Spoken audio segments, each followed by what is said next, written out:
Compost is a mixture of ingredients that can be used as fertilizer.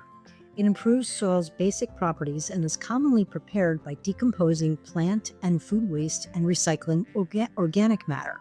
I created my compost pile in an area that is relatively flat, close to my kitchen for convenience, but tucked to the side so it isn't an eyesore. It is also close to the hose and spigot. To make compost, you need a mixture of browns, carbon-rich items, and greens, nitrogen-rich items. For browns, you can use cut-up newspaper, cardboard, or leaves. For greens, I collect plant-based wastes in the container in my fridge. I keep the pieces small so that they can decompose faster.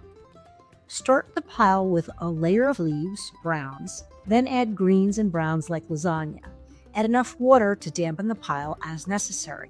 Keep the volume of browns to greens about 3-to-1, just visually guesstimate this. When I get a full container of food scraps, I dump them on the pile and mix them in with a garden fork, covering the greens with a layer of browns. As the materials rot, the temperature will rise. Monitor the pile for temperature, moisture, and odor, and make adjustments as needed.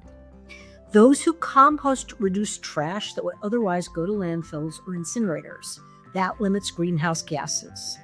Creating a compost pile takes minimal effort, equipment, expense, or expertise. In fact, it helps eliminate the need to purchase compost, fertilizer, and pesticides. Just add finished compost to your soil to make it healthier, prevent erosion, conserve water, and aid plant growth.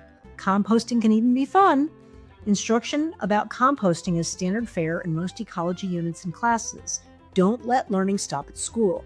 Compost at home with your kids. It's backyard biology, learning for the fun of it.